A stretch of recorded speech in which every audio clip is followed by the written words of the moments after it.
하나님께서 우리에게 주시는 말씀은 마가복음, 신약성경 마가복음 11장 15절에서 18절까지 말씀입니다. 다 찾으셨으면 자리에 일어나셔서 하나님께서 주시는 말씀을 들으시기 바랍니다. 그들이 예루살렘에 들어가니라. 예수께서 성전에 들어가사 성전 안에서 매매하는 자들을 내쫓으시며 돈 바꾸는 자들의 상과 비둘기 파는 자들의 의자를 둘러 엎으시며 아무나 물건을 가지고 성전 안으로 지나다님을 허락하지 아니하시고 이에 가르쳐 이르시되 기록된 바 내 집은 만민이 기도하는 집이라 칭함을 받으리라고 하지 아니하였느냐. 너희는 강도의 소굴을 만들었도다 하시매 대제사장들과 서기관들이 듣고 예수를 어떻게 죽일까 하고 꾀하니 이는 무리가 다 그의 교훈을 놀랍게 여김으로 그를 두려워하밀러라. 이것이 하나님의 말씀입니다. 아멘.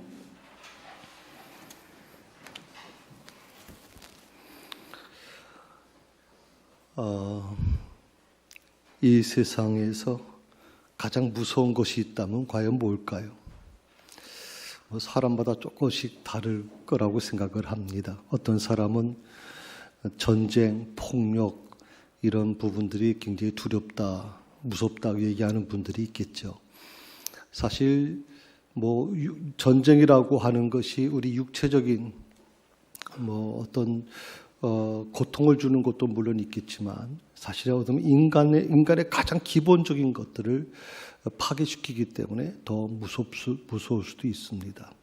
또 어떤 분들은 얘기할 때 자연재해가 굉장히 무섭습니다. 기근이 나고 또 지진이 나고 이런 자연재해로 인해서 굉장히 두려움을 갖고 있는 분들도 있을 것입니다. 또 어떤 분들은 자연재해도 무섭고 전쟁도 무섭지만 더 무서운 것은 바이러스입니다. 코로나 바이러스 진짜 무섭습니다 하는 얘기하는 분들도 아마 계실 것입니다. 근데 오늘 저는 목사로서 여러분 이 모든 것들을 다 포용하면서도 제가 생각하는 가장 무서운 게 뭐냐 세상에서 저는 종교가 타락하는 것이라고 생각합니다. 부패한 종교가 가장 무섭다고 생각합니다. 부패한 종교. 한 4가지 이유를 제가 말씀을 좀 드리고 싶습니다. 종교가 부패하게 되면 이런 현상이 일어나게 되죠. 첫 번째가 무엇입니까? 인간 정신을 부패시켜버립니다. 파괴시킵니다. 정신을 파괴시켜버립니다. 그래서 사이비 이단에 빠진 사람들 부모도 없습니다. 완전히 인간성이 다 파괴되는 거죠. 두 번째가 뭐냐면 인간관계가 파괴됩니다. 사실 어떻게 보면 신앙생활을 하는 데 있어서 우리도 좀 그런 도전을 많이 받습니다. 누가 내 부모고 누가 내 형제냐라고 하는 이 말씀 한 구절만 가지고서 그러니까 우리가 신앙생활 잘하려고 하면 믿지 않는 부모도 자식들도 다 이렇게 멀리 해야 된다고 주장하는 분들이 계십니다. 우리가 그 말씀을 그렇게 판단해서는 안 된다고 생각을 하거든요. 인간 관계를 파괴시킵니다. 그래서 굉장히 무섭습니다. 그리고 이 부패한 종교는요, 건강한 가정을 파괴시킵니다. 아주 부모도 없고 자식도 없고 참 기가 막히죠. 그래서 그런 문제가 일어나고요. 4번째로 나라 전체가 회복될 수 없을 정도로 파괴시킵니다. 그래서 가장 우리가 좀 조심해야 될 부분이 바로 그 부분이 아닌가 생각해 봅니다. 자, 내가 믿는 예수님은 과연 어떤 분이실까요? 여러 가지가 있겠지만 저는 이 샌프란시스코의 그 기도문에 이런 4가지 고백이 있어요. 그래서 그 고백을 여러분에게 대신해 드리고 싶습니다. 미움 있는 곳에 사랑을 전하시는 분. 그분이 내가 믿는 예수님입니다. 그리고 분열이 있는 곳에 주님이 계시면 일치가 이루어지는 것. 사실 교회 안에서는 분열이 있으면 안 됩니다. 우리는 한 예수님을 믿습니다. 그런데 왜 누구나 다 그렇겠습니다만 신앙생활을 더 열심히 하다 보니까 좀 의견이 갈등이 일어나고 좀 그러다 보니까 좀 보이지 않는 그런 갈등이 일어나고 있는데, 분열이 있는 곳에 일치를 주시는 분이 누구냐? 저는 예수님이라고 생각합니다. 그래서 우리가 예수님 잘 믿으면 결코 분열되지 않을 수 있다 생각을 하거든요. 그리고 세 번째로, 성 프란시스는 기도문에서 이렇게 고백을 했습니다. 절망이 있는 곳에 광명을 주시는 분이다. 네 번째는 슬픔이 있는 곳에 기쁨을 심어주시는 분이다. 이 네 가지를 한마디로 이렇게 좀 요약하면 이렇습니다. 평화의 사도신 거죠. 예수님은 바로 평화의 사도입니다. 그래서 예수님이 계시는 곳에는 항상 평화가 존재하는 겁니다. 예수님이 머무는 곳, 복음이 전해지는 곳에는 그 복음이 전해지는 그 땅, 복음이 전해지는 그 나라는 분열됐던 곳에서 다시 치유하며 하나가 되는 역사가 일어나게 되는 것이거든요. 그런데 오늘 우리가 이 성경에서 본문에서 만난 예수님은 어떤 모습일까요? 이상하게도 누군가 싸우고 계십니다. 지금까지 내가 알고 왔던 예수님은 굉장히 평화를 주장하시는 분이고, 그분이 계시는 곳에는 분열된 곳이 사랑으로 치유되고 일치가 되는 곳인데, 그렇게 만들어 가신 분이 예수님이신데, 예수님이 누군가 계속 싸우고 계세요. 누구하고 싸우세요? 유대 종교 지도자들과 싸우시는 거예요. 유대 종교 지도자들은요, 놀랍게도 예수님을 못 죽여서 난리예요. 그리고 예수님은 뭐라 그러십니까? 이 독사의 자식들이라고 아주 무섭게 말씀하고 계시거든요. 유대교는요, 사실 하나님을 믿는 종교잖아요. 우리하고 좀 다른 건, 우리 삼위일체 하나님을 믿지만 거의 유일신을 믿는 종교인데, 많은 사람들이 우리의 그 뿌리는 유대교다 그렇게 얘기하시는 분들이 계시는데 그건 아니죠. 유대교가 우리 뿌리는 아니에요. 잘못 이해하고 계시는 분들이 계시는데. 그렇지만 우리가 유대교를 생각하면 분명 하나님 정말 잘 믿는 종교죠. 하나님 말씀대로 배우고 그 말씀대로 실천하는 사람들. 그래서 나라 없는 민족이 2000년 동안 그 종교를 유지한다는 것은, 신앙을 유지한다는 것은 어느 민족에게도 볼 수 없는 유대 민족만이 갖고 있는 탁월한 모습들이거든요. 나라 없는데, 그런데 그 신앙을 유지한다. 대단한 것이죠.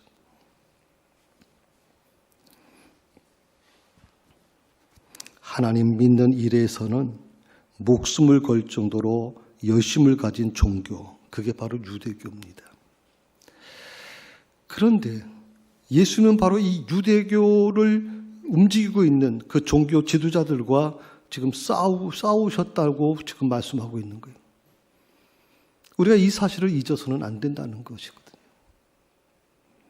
그렇다고 하면 예수님은 왜 유대 종교 지도자들과 그토록 싸우시고 또 그렇게 분노하신 이유가 뭐냐 하는 겁니다. 그 이유가 마태복음 23장 13절에 나와 있습니다. 같이 한번 읽어볼까요? 화 있을진저 외식하는 서기관들과 바리새인들이여, 너희는 천국문을 사람들 앞에서 닫고 너희도 들어가지 않고 들어가려 하는 자도 들어가지 못하게 하는도다. 이 서기관이라고 하는 것은, 이 직책은 지금 우리 시대로 말하면 성경학자입니다. 신학교의 교수라고 하면 됩니까? 성경 박사.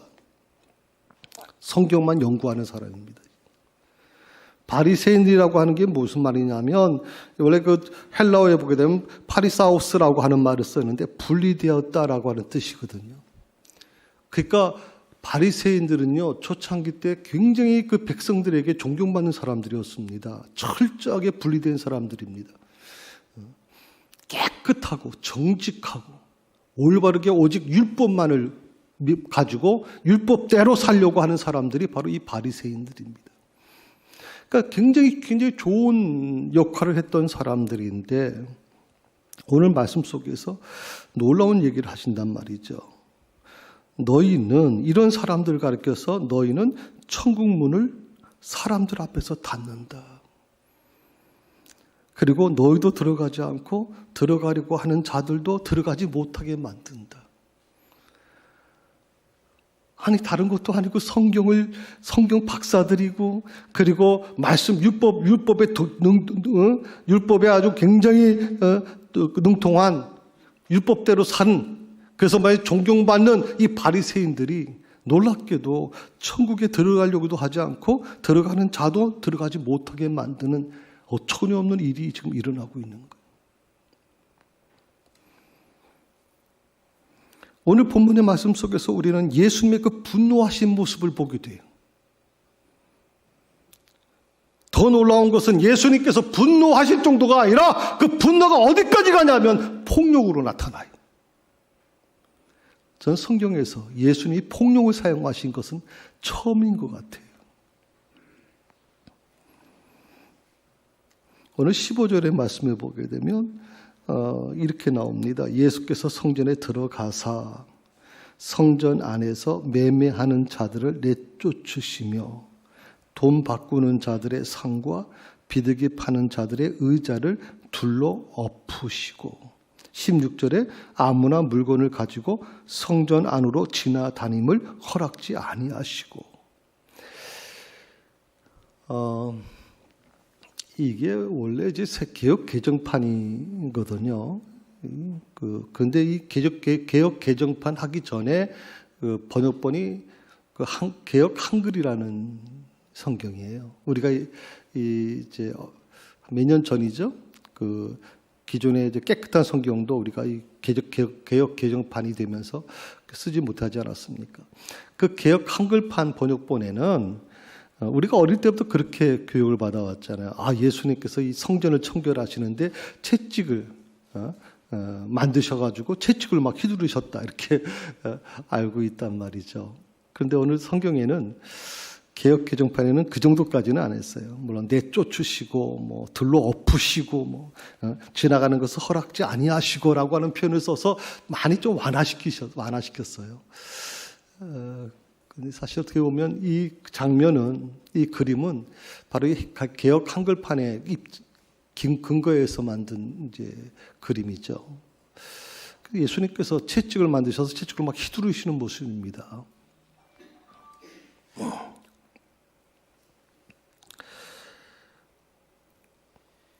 자, 주님이 왜 이렇게 분노하셨을까요?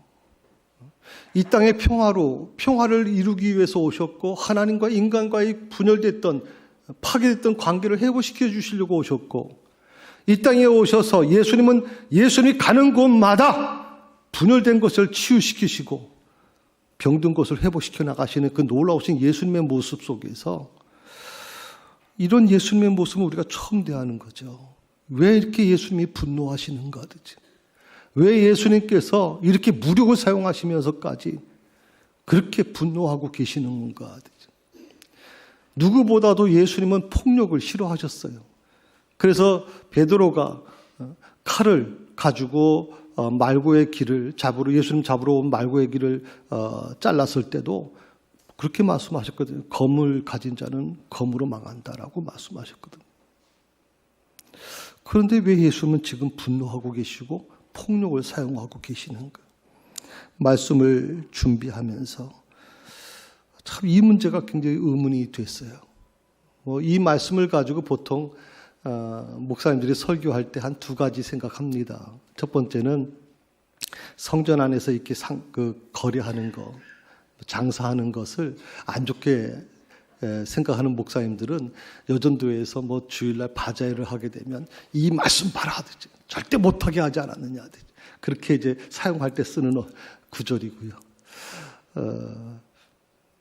또 내 집은 만민이 기도하는 집이라고 17절에 나오는데 그 말씀을 가지고 설교하시는 분들은 교회 와서 기도해야 되는데 교회에서 기도하지 않는다고 막 질타할 때 쓰는 보통 구절입니다.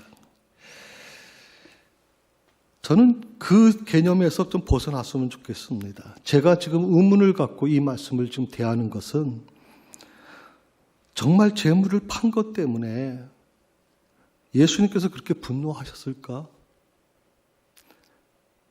그리고 그 성전 안에서 그 서로 거래하고 뭐 화폐를 바꾸고 이런 모습들 때문에 예수님이 그렇게 분노하시는 것인가? 17절에 말씀해 보니까 내 집을 강도의 구렬로 만들었다고 예수님께서 아주 몹시 화를 내고 계시거든요. 이 말씀이 과연 어떤 의미가 있느냐는 거거든요. 우리가 기존에 알고 있던 그 정도 선에서 이 말씀을 받아들여야 될 것인지, 아니면 이 말씀을 마치 양파 껍질을 한 번 더 벗기는 것처럼 한 번 더 벗겨서 그 안으로 들어가야 되는 것인지, 저는 오늘 말씀 속에서 한 걸음 좀 더 들어가려고 하는 겁니다. 여기에는 분명히 더 큰 의미가 있을 것이라고 저는 생각했어요. 예수님이 그토록 분노하시고 그토록 폭력까지 행하시면서까지 그걸 제지하려고 했던 이유가 분명히 있을 거라고 생각을 했거든요. 오늘 예수님께서 성전에 들어가신 것은, 그 시기는 유월절 바로 전날이죠. 바로 전 시기입니다. 그 성전에는 흩어져 살던 유대인들이 예배를 드리러 이제 몰려 들어왔거든요. 유대인들은 1년에 한 번 유월절에는 반드시 예루살렘 성전에 와서 제물을 드리고 예배를 드려야 됩니다. 그거는 해도 되고 안 해도 되는 게 아닙니다. 유대인들은, 성인식을 거친 유대인들은 반드시 해야만 하는 과정입니다. 그 전문가들의 얘기를 들어보니까 약 한 100만 명 정도가 몰려왔을 것이다 라고 하는 겁니다. 그 좁은 예루살렘 성전에 100만 명이 그 유월절을 지키기 위해서 들어온 겁니다. 얼마나 많은 어마어마한 사람들이겠죠. 그럼 지나가는 사람이 발등이 찍히고 복잡해서 정신을 못 차렸을 거라고 생각을 합니다. 그래서 이분들이 이제 오는데 그 부근에, 예루살렘 그 성전의 그 부근에 살던 분들이 아니거든요. 멀리 이사 갔던 분, 멀리 흩어졌던 유대인들이 1년에 한 번씩 예배를 드리기 위해서 이제 오기 때문에 양이나 소 같은 거를 끌고 올 수가 없단 말이죠. 그래서 좋은 예물, 이왕이면 아무 데서나 사오지 말고 정결 예식을 거친 아주 흠없는 제물로 드리기에 합당한 그런 제물을 바꿔서 살 수 있도록 배려해 준 겁니다. 그리고 또 화폐도 마찬가지입니다. 로마 황제의 그 형상이 있는 화폐는 하나님께 부도덕한 거죠. 그거는 그 십계명에 어긋난 것이니까 이거를 화폐 똑같은 거지만 그림이 없는, 황제의 얼굴이 없는 그 화폐로 바꿔주는 거, 그게 뭐가 잘못된 것입니까? 그래서 성전 앞마당에 이방인의 뜰이라고 보통 얘기하는데, 그곳에다가 이걸 서로 거래할 수 있도록, 그것을 구매할 수 있도록, 화폐를 교환할 수 있도록 만들어 준 것입니다. 이건 절대 분노할 일이 아니에요. 오히려 어떻게 보면 더 잘한 일이죠. 아무 데서나 그렇게 정결하지 못한 제물을 드리는 것보다는 정결 의식을 거친 제물, 올바른 제물을 하나님께 드리게끔 도와주는 역할을 하는데, 이게 뭐가 분노할 일이에요. 자, 그러면 왜 주님은 분노하셨을까 하는 거예요. 이건 법적으로 이미 허용된 것이고, 더 하나님께 올바른 제사를 드리게 하기 위해서 최대한 편리를 봐주기 위해서 해준 건데, 예수님이 그 사실을 모를 리도 없는데 왜 분노하셨을까 하는 겁니다. 주님의 분노를 이해하려고 하면 먼저 예루살렘 성전의 구조를 먼저 알아야 됩니다. 솔로몬은 예루살렘 성전을 건축하고 나서 두 가지 기도를 드립니다. 열왕기상 8장 21절에서 40절까지 첫 번째 기도가 뭐냐면 이스라엘 민족을 위한 기도입니다. 이스라엘 민족을 위한 기도. 두 번째 기도가 뭐냐면 41절에서 43절까지 나오는데 이방인을 위한 기도였습니다. 그 첫 번째 이스라엘 민족을 위한 기도는 너무 길어서 제가 오늘 낭독할 수가 없고요. 이방인을 위한 기도 41절 43절을 우리 좀 낭독해 주시겠습니까? 또 주의 백성 이스라엘에 속하지 아니한 자 곧 주의 이름을 위하여 먼 지방에서 온 이방인이라도 그들이 주의 크신 이름과 주의 능한 손과 주의 펴신 팔의 소문을 듣고 와서 이 성전을 향하여 기도하거든 주는 계신 곳 곧 하늘에서 들으시고 이방인이 주께 부르짖는 대로 이루사 땅의 만민이 주의 이름을 알고 주의 백성 이스라엘처럼 경외하게 하시오며 또 내가 건축한 이 성전을 주의 이름으로 일컫는 줄을 알게 하옵소서. 아멘. 자, 여기 분명히 여기 나오죠. 이방인이 주께 부르짖는 대로 이루사. 그 바로 앞에 좀 한번 부르시겠어요? 예. 여기 보면 똑같은 겁니다. 그러니까 그들이 이제 이방인들을 얘기하거든요. 이방인이라도 그들이 주의 크신 이름과 주의 능하신 손과 주의 펴신 팔의 소문을 듣고 와서 이 성전을 향하여 기도하거든 하나님은 그 기도를 들어주십시오라고 하는 요청입니다. 그러니까 이 성전 기도는요, 유대인만 기도하는 곳이 아니었어요. 예루살렘 성전은 유대인만 들어가는 곳이 아니에요. 예루살렘 성전 안에는 유대인이 기도하는 곳이 있지만 이방인도 기도할 장소가 있단 말이죠. 솔로몬은 예루살렘 성전을 지면서 그걸 분명하게 분리시켜 놨어요. 자, 사진 한번 보여주시겠어요? 네, 이게 예루살렘 성전입니다. 솔로몬이 지은 성전입니다. 여기는 뭐 성소는 하나님께서 임재하시는 곳이니까. 근데 이 성소를 중심으로서 이 색깔이 좀 다른 게 있습니다. 이게 성소 안에 안뜰입니다. 안뜰. 성소를 중심으로 이제 뜰이 있는데 이걸 구분해 놨습니다. 바깥뜰과 구분하기 위해서. 요 색깔 안에 있는 안뜰 안에 들어갈 자격이 있는 사람이 누구냐면 유대인입니다. 유대인들만 들어갈 수 있습니다. 여기는. 그러니까 유대인들은 여기서 제사를 드리고 여기서 기도할 수 있습니다.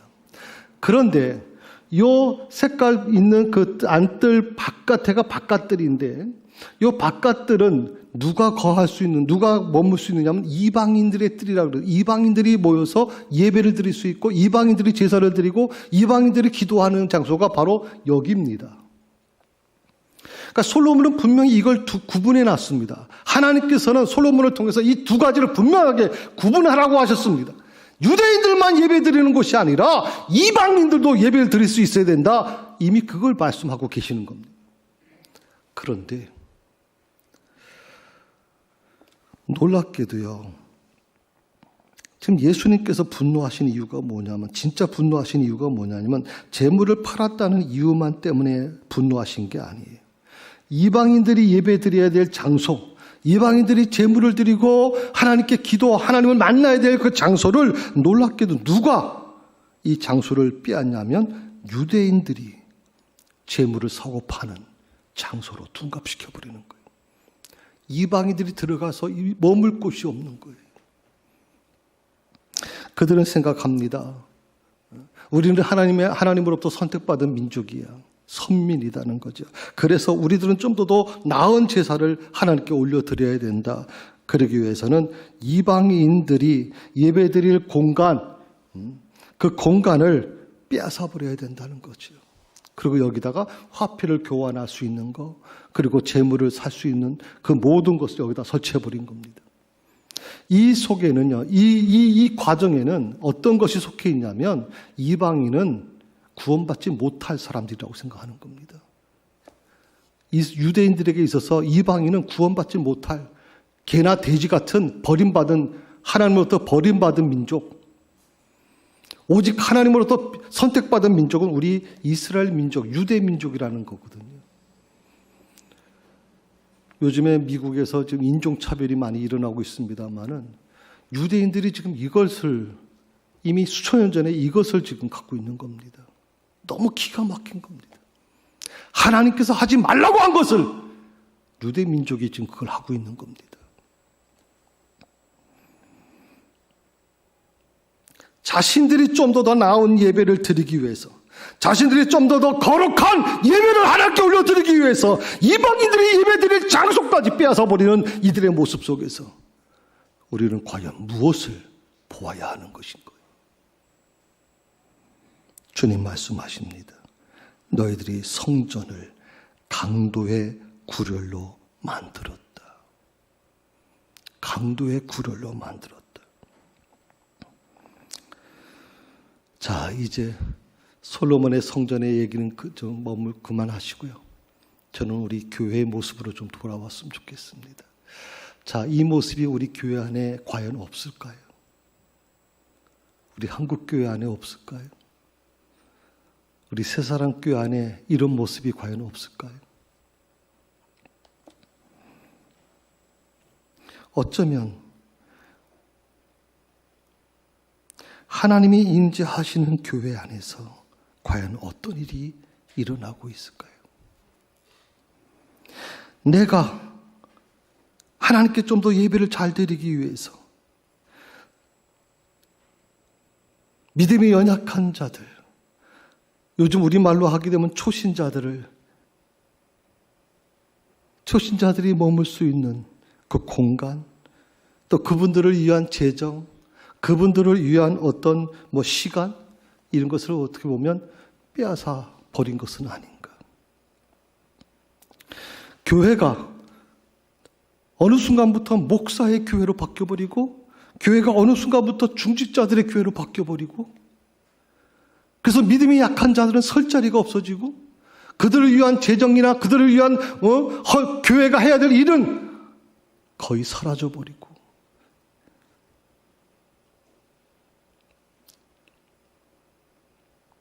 믿는 자끼리 그렇게 교회를 만들어가고 있는 것은 아닌가. 저는 그래서 두렵습니다. 진짜 두렵습니다. 여러분, 식당에 가게 되면 예약석이라는 게 있습니다. 이 예약석은요, 아무리 돈을 많이 줘도 그 예약석은 차지할 수가 없습니다. 왜냐하면 그 예약석은 이미 다른 사람이 그것을 이미 정해놨기 때문에, 쓰기로 되어 있기 때문에 그렇습니다. 새사랑교회가 하나님께서 임재하시는 성전이 되려고 하면 어떻게 될까? 어떻게 해야 될까? 저는 이 새사랑교회 안에 우리만의 공간이 아닌, 목사만의 공간도 아니고 중직자들의 공간만도 아니고 교회 오래 다닌 사람만의 공간이 아닌 초신자와 불신자들을 위한 공간이 존재해야 된다. 믿음 연약한 자들이 마음껏 쉴 수 있는 공간이 만들어져야 되는 것이다.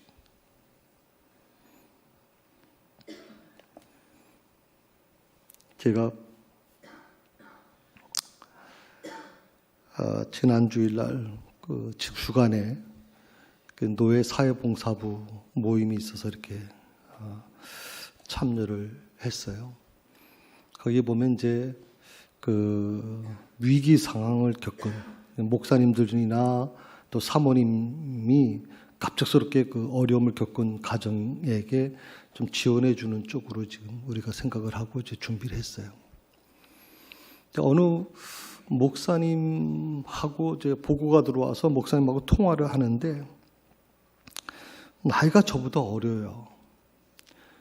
69년생이니까 지금 몇 살인가요? 69년생이면 50대 초반 될 것 같아요. 이분이, 제가 좀 양평인데 양평에 좀 목사님 좀 찾아뵐 수 있을까요? 저희 위원들이 좀 오늘 오후에 좀 뵐 수 있을까요? 그랬더니, 목사님 죄송합니다마는 제가 지금 알바를 하고 있는데 저녁 늦게 끝납니다. 만약 목사님이 저를 만나시려면 저녁 늦게 오셔야 되는데 굉장히 힘드실 겁니다. 그렇게 얘기를 해요. 그래서 그러면 다른 날은 어떻습니까? 그랬더니 월요일부터 금요일, 토요일까지 알바를 하신대요. 사모님이 암 투병을 하고 계시는데.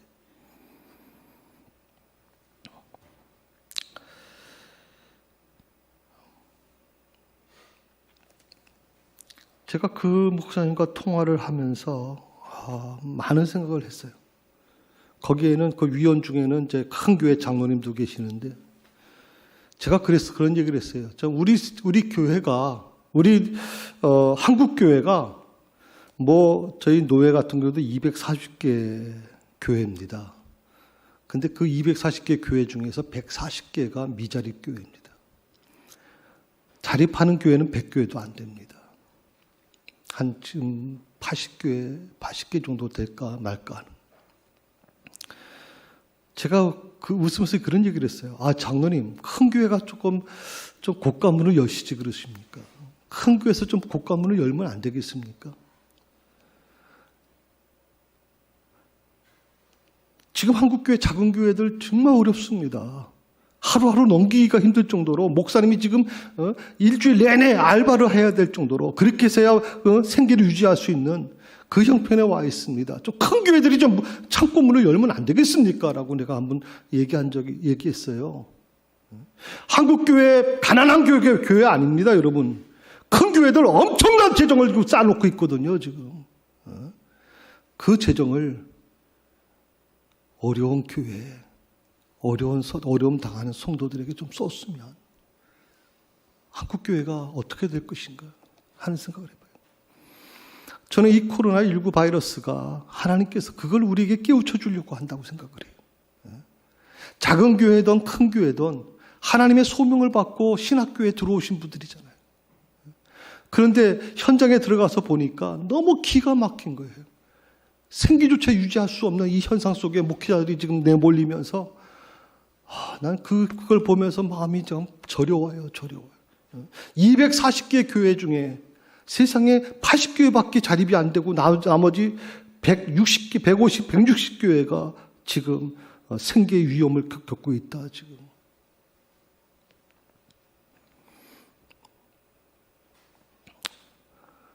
성도 여러분, 진정한 의미의 성전이 어디입니까? 건물이 아니죠. 건물만이 아니라 바로 내가 성전입니다. 주님이 그렇게 말씀하셨거든요. 그렇다고 하면 내 삶에서 떼어놓아야 될 과연 불신자의 뜰은 과연 존재하는 것인가? 이방인의 뜰은 존재하는 것인가? 믿음 약한 자를 위한 그 뜰이 존재하고 있는 것인가? 내 시간과 내 재정과 내 열정을 과연 불신자들을 위해서 사용하고 있는가? 아니면 내가 내 자신만을 위해서 사용하고 있는 것인가? 아무리 하나님께 멋진 예배를 드리기 위한 것이라 할지라도 그것을 내가 사용하게 되면 오늘 주님 말씀대로 하면 그것은 바로 강도짓이다라고 하는 거예요. 강도짓. 오늘 우리는 예수님께서 왜 이 성전을 바라보면서 분노하셨는지, 왜 더 열심히 더 깨끗한 제물을 주님께 드리겠다고 더 정결한 모습으로 주님께 예배를 드리겠다고 했던 사람들을 향해서 분노하셨는지 말이에요. 그들의 상을 뒤집어 엎어버리시면서 그 전을 왔다 갔다 못하게끔 차단시키는 이유가 무엇인지 간단합니다. 하나님의 뜻을 바로 세우라는 거 아니겠어요, 여러분?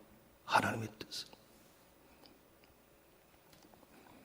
교회는 교회대로, 성도는 성도들대로 주님의 거룩한 성령이 내 안에 머무르신다는 것을 잊어서는 안 됩니다. 성도 여러분, 이번 한 주간은 고난주간입니다. 사실 우리 교회가 성탄절도 물론 중요하지만 이 부활절은 굉장히 중요한 절기입니다. 그래서 저희 교회도 매년 한 주간 고난주간 새벽기도회를 하고 그 새벽기도 할 때는 우리 학생들, 우리 교육부에 있는 유소년교회, 청소년교회, 청년교회가 다 포함해서 나와서 그 새벽기도를 했습니다. 특별히 금요일 같은 경우에는 이제 유소년 학생들이 거의 한 80, 90% 이상이 나와서 같이 새벽기도 예배를 드리고 끝나면 또 그 컵라면을 같이 먹으면서 사실 어떻게 보면 저는 같은 경우는 이 아이들이 학교를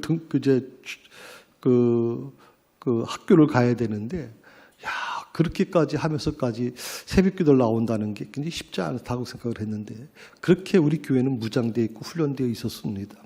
그런데 이 새벽기도회를 지금 해야 될 것인가 고민을 빠졌습니다. 그래서 한 주간 이 부분을 통해서 계속 주님께 물었습니다. 하나님, 새벽기도를 해야 될까요?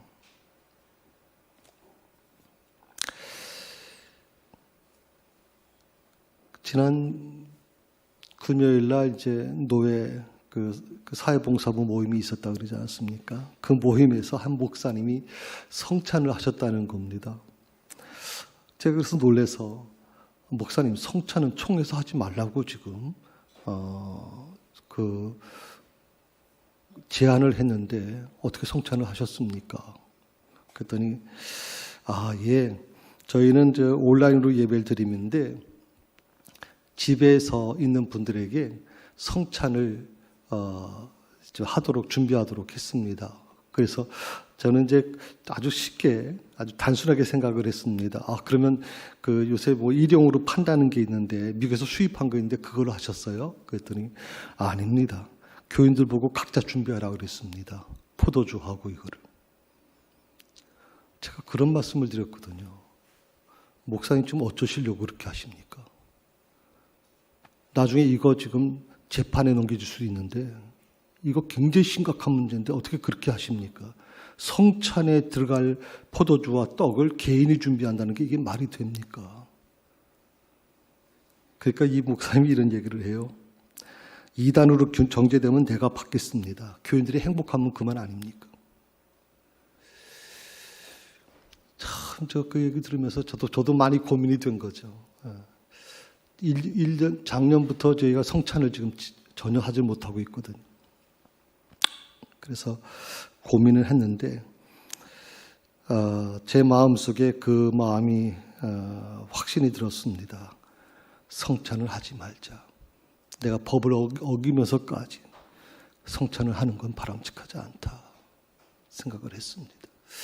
또 하나는 뭐냐면, 특별 새벽 기도회를 우리가 한 주간 드릴 수는 있지만, 그러나 지금 뭐 어저께 여러분 들으셨지만 또다시 확진자가 500명을 넘어선 상황에서 이런 모임들이 굉장히 위험할 수가 있다고 생각해서 안 하는 걸로 결정을 했습니다. 대신 여러분에게 지금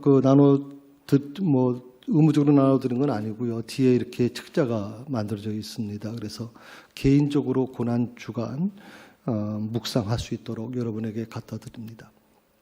뒤에서 가시면서 가져가시면 될 것 같아요. 혼자 이 준비하면서 이런 마음을 갖게 됐어요. 어떻게 하면 그래도 주님의 고난에 동참하는, 참여하는 어떤 과정이 필요한 것이 아닌가. 아무렇지도 않게 평소처럼 넘어갈 수는 없지 않겠는가. 고민하는 과정에서 하나님께서 그런 국률한 마음을 주셨어요. 코로나로 인해서 많은 분들이 지금 힘들어 하잖아요. 그래서 좀 사랑을 실천하는 게 더 바람직할 것 같아. 그래서 함께 금식을 하고 그 금식한 것을 가지고 쌀로 바꿔서 좀 어려운 분들을 돕자 하는 것을 제가 마음에 결심을 했어요.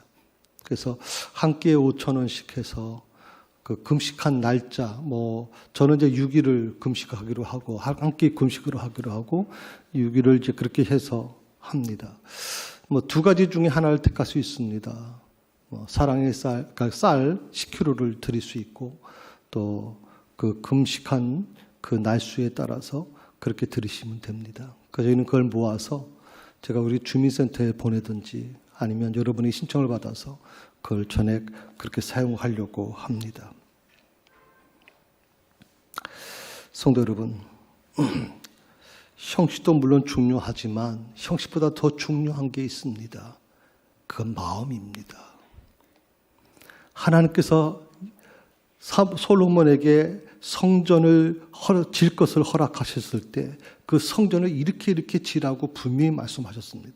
그 성전 안에는 유대인만 예배드리는 것이 아니라 이방인도 예배드릴 수 있도록 해줘야 된다는 것입니다.